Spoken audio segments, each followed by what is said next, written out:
जोंनि बेयाव फैनायनि थांखियानो जाबाय जोंनि बिश्वासिफ्रा जोंनि अल बड' ख्रिस्टियान रिभाइभेल चार्च एस'सिएशननि सिङाव थानाय जयपुर मोनसे मण्डलियावहाय बेयाव बिथांमोना गेरेमसा आरो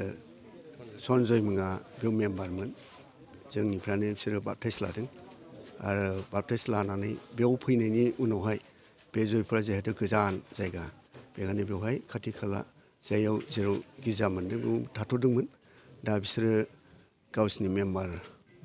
बांलांनाय जाहोनाव आरो मोजां मोनसे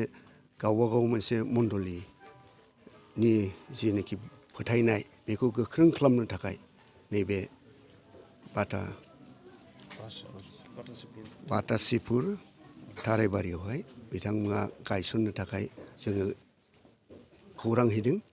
आरो बे खौरां हैनाय बायदियै बिथांमोनखौ जोङो माब्ला लायो बोरै लायो बेखौहाय बिथांमोननो जों बिबानखौ हरदों खारन जोङो रावखौबो नारसिननाय सोरखौबा जोङो एखेबारे गिर्जाखौ बारायहैनाय बेवहाय जोंहा थांखि नङा जोंनि मानसिफ्रा इसोरनियावहाय खुलुमनानै माबोरै गोख्रोङै थानो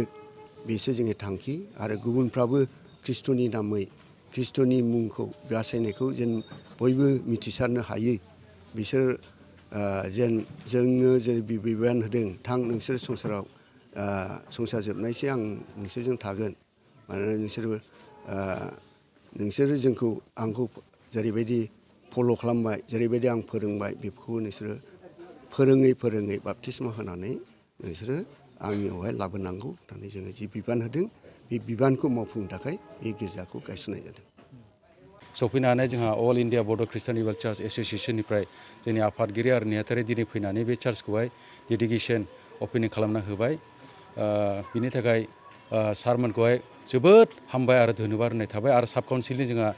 प्रेसिडेन्ट आरो सेक्रेटारि आरो भाइस प्रेसिडेन्ट फैदों अदालगुरिनि बिथांमोनखौबो आङो आंनि गोसो गोरबोजों जोबोद हामबाय आरो धन्यबाद होनाय थाबाय आरो जयपुर मण्डलि पास्टर दङ बियो दा साब काउन्सिलनि एसिसटेन्ट बिथां सारखौबो आं जोबोद हामबाय आरो धन्यबाद होयो एक्सुवेलि जोङो गिर्जा गायसननाय माने गिर्जा गायसनथारनाय नङा माने जेनेबा जोंनि माने गिर्जाया दंखायोमोन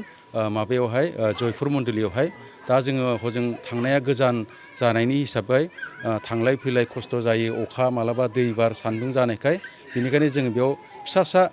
मोनसे ब्रान्स बायदि खुलिनानै जों बेयावनो इसोरखौ खुलुमनोसै होननानै जोङो जयपुर मण्डलिनिफ्राय जों बिदाय लानानै बेयाव जों इसोरखौ खुलुमनो थाखाय दिनै बे गंसे गोथार गिर्जा न'खौ लुनाय जाबाय प्रग्रामावथ' जोङो बिदिनो जेनेबा दिनैहाय चार्च खुलिनायनि ओमफ्राय बिनि उनावहाय बेबायदिनो बेजों लोगोसे जोङो खुलुमनाय सिबिनाय बानायदों आरो बेजों लोगोसे जोङो बासायजानायनि लामा बा बिदिनो इसोरनि गाहाम बाथ्राखौ फोसावनानै गोबां इसोरनि मानसिफोरा दिनै आन्दायनानै थानाय मेन्दाफोर फिसाफोरखौहाय जाहाथे इसोरनि गाहाम बाथ्रा होनानै इसोरनि गियान होनानै जाहाथे बासायजानाय लामाखौ मिथिहोयो मोनहोनो थाखाय जोङो बे गोथार गिर्जा न'खौहाय जों बानायनाय जादों आरो इसोरा बाख्नायजाथों जोङो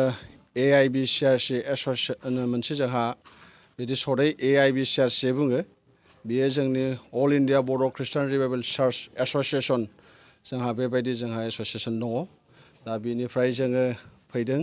बावहाय जोङो नुफैदों जोंहा जयपुर मण्डलि दङ खाथियाव दा बे जयपुर मण्डलिनिफ्राय माखासे सोद्रोमाफ्रा एसे गोबाव जाबाय बिथांमोनहा बावहाय फैनाया बिथांमोनहा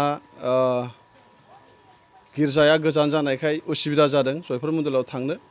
बेनिखायनो गावसिनि साखाथियावनो इसोरखौ खुलुमनो होननानै बिथांमोना बेवहाय मोनसे गिर्जा न' लुबाय बेनिखायनो गिर्जा न' लुनायाव बिथांमोनहा बे गिर्जा न'खौ बेखेवना होनो होननानै जोंखौ AIBCRC एबा अल इन्डिया बड' ख्रिस्टियान रिभाइभेल चार्च एस'सिएशननि दैदेनगिरिफोरखौ लेंहरदों दा बे AIBCRC एबा अल इन्डिया बड' ख्रिस्टियान रिभाइभेल एस'सिएशननि नैबे अदालगुरिया मिडिल साब काउन्सिल होननानै जोङो साब काउन्सिल दादों दा बे मिडिल साब काउन्सिलनि सिङाव बे जोंहा मण्डलिया फसंजाबाय दा बेखौ बेखेवनाय सुरुबै बेखेवनो थाखाय आफादगिरि आरो जों बयखौबो लेंहरनायखाय जोङो फैदों दा बेवहाय जोङो जिसु ख्रिस्ट'नि मुङाव जोङो बेखेवनानै जोङो होबाय आरो जिसु ख्रिस्ट'नि मावलांनाय आरो जिसु ख्रिस्टनि जोंनि सायाव मानसिफोरनि सायाव आरो गासैबो पापि मानसिखौ बासायनो फैनाय बिनि साखि आरो बेखौ जोङो खुलुमनाय सेबा खालामनाय प्रेसिं वार्शिप खालामनानै जोङो थांफिनगोन। Thank you.